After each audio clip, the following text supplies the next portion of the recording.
Canyon has launched its very first e-road bike. It's called the Endurace On and combines an alloy frame with a Fusua Evasion system. The battery is hidden inside a down tube and the motor is behind the bottom bracket, and it has a claimed total bike weight of 15.2 kilograms. This is really exciting news because up until now, e-road bikes have been pretty expensive for the most part. Just look at a Specialized Creo SL, which is a staggering £11,000, as an example of how much money you can spend on an e-road bike. But despite the prices, it's clear e-road bikes are going to be hugely popular, with more bike brands and manufacturers now launching e-road bikes.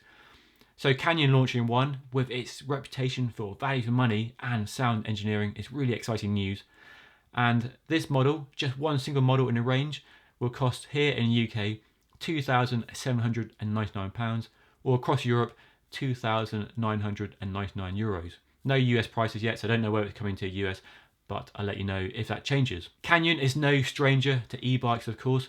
They've been doing e-mountain bikes for a few years now, and e-hybrid city bikes as well, but this is their first dedicated drop bar e-road bike. So it comes as a really good time as more and more people are getting interested in e-bikes and the benefits they offer, and less worried about some of the stigma that's been attached to them when they first launched a few years ago. The Endurace On, as the name suggests, is based on the current Endurace road bike. That's an endurance, sportive, long distance, comfort focused bike, not as aggressive as the ultimate race bike or as fast as the air road, but more laid back, more relaxed, more accessible to a wider range of people. And got some useful features for an e-road bike, like the geometry, which is more laid back, so that helps with the extra weight of the motor and the battery, and the space for up to 32mm wide tyres, so plenty of ability to really provide a smooth ride from the bigger volume tyres. The geometry for the most part is the same as the Endurace, so if you're familiar with the Endurace, you'll know how that bike handles, and you can expect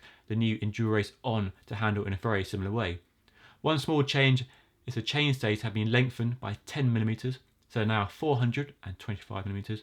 That's still very short by road bike standards, but the extra length should add a bit more stability to the way the bike rides and help on high speed descent, where the extra weight and the long wheelbase should make this a very planted bike. When it comes to the motor and battery, manufacturers have two options. They can make their own or buy an off-the-shelf solution, and there are quite a few on the market now, with Shimano and Bosch being the two big options. Canyon is using the Fusua battery and motor, which is proving quite a popular choice for drop bar road bikes because it provides a lightweight package, about 4.6 kilograms for the motor and the battery, and it's quite compact, so easy to package in a road bike without resorting to any big chunky tubes. On the Canyon Endurace, the battery is hidden inside a down tube, but you can remove it easily for easy charging at home, and the motor is inside the bottom bracket with the cranks attached to the outside. The Fusua motor provides a maximum of 250 watts of support and 60 Newton meters of torque. So the motor has been tuned to deliver a smooth and consistent feel, so it feels just like a normal road bike with a bit of assistance rather than the surge of acceleration you get from some e-bikes like a Shimano or Bosch motor, which you really notice when you hit the power on those. They really surge forward quite impressively. But you don't want that sort of power delivery on a road bike. You want a smoother, more consistent, natural feeling delivery of power. And they say it works in between 50 and 120 RPM when you're pedaling. So that's cadence.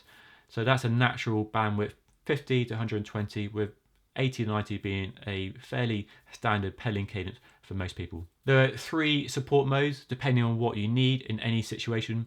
There's breeze, river and rocket to suit different needs and requirements. They deliver different amounts of power just so you can tune it to suit your requirements.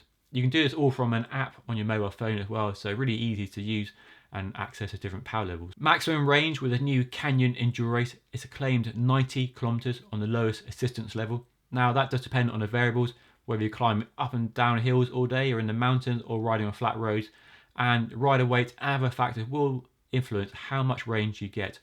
But 90 kilometers, and don't forget you can ride without the motor on as well because there's no drag above 25 kilometers an hour, and at 14-15 kilos it should be light enough to pedal without the motor on, so you should be able to get a decent day's range from this new bike. But that's something I need to test in the real world, and hopefully I'll get my hands on one to find out how the range actually works on a regular ride that we might do on a Sunday. Add that motor and battery to an alloy frame and a carbon fork and a Shimano GRX 1x group set, as you find on this Canyon Endurace on, and you're looking at 15.5 kilograms, which is a pretty respectable weight for a bike of this type.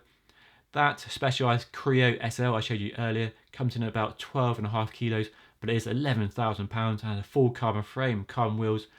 So only a few kilos heavier than a bike that costs 3 times, 4 times as much. While we all get obsessed with weight on a regular road bike because weight is really important, especially when we're going uphill, I don't think weight is the main concern on an e-road bike. As long as it's down to a reasonable level, which 15.5 kilos is, then the assistance you get from the motor and the way it delivers that power can be more important to the bike and how it rides than the weight on its own. And 15 kilos, I've ridden gravel bikes and touring bikes that weigh 13, 14, 15 kilos in the past, and so it's not an unreasonable weight given how much range and assistance you get from the Fusua system. Interestingly, there's no complete range of Endurace on bikes, just a single model. The Endurace on 7.0 costs £2,799 or €2,999. I've got no US prices, so I don't know if it's coming out in the US yet, but if it does, I'll let you know. So not a range of bikes, just a single model, which is interesting, but I guess they're dabbling a toe in the e-road bike market rather than just a big splash with a whole range of bikes. And I can easily see this range, given how popular it's likely to be at its price, expanding over the coming years. So there will be more bikes, I think, and more technology being invested into this category. The build kit on this bike looks pretty solid, no nonsense. It's not flash, but it looks a sensible setup.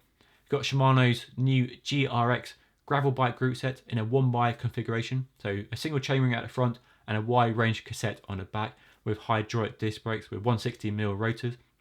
Got Schwalbe E1 e-bike tyres, they are 32mm wide, so plenty of cushioning on rough roads, and Canyon's own handlebar, stem and finishing kit. So it all looks sensible, not flash, but solid kit that should be reliable and durable. E-road bikes are behind the popularity curve compared to mountain biking and commuting e-bikes, but they're set to be big business, and more bike brands and manufacturers are now launching e-road bikes. So we're seeing a lot of interest from the manufacturers, and we're seeing a lot of demand, a lot of interest from consumers who want a e-road bike with the assistance from a motor and battery they offer, but packaged in a road bike they recognise with drop bars and a low enough weight that they can still ride it without the motor kicking in. So that is a brand new Canyon Endurace on. A quick first look. I haven't seen the bike in the flesh, but hopefully I'll get a chance to ride it in the coming weeks as soon as this lockdown is lifted.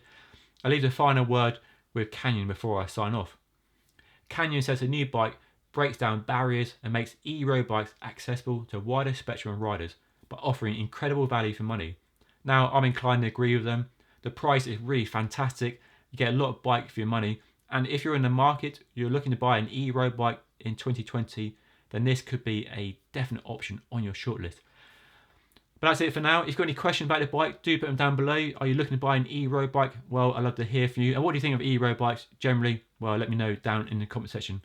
Don't forget to hit that like button if you enjoyed watching it. I hope you did. And subscribe to my channel if you really enjoyed the content for loads more tech reviews and bike reviews coming up soon. That's all for now. Thanks for watching. Stay safe. I'll see you all again soon.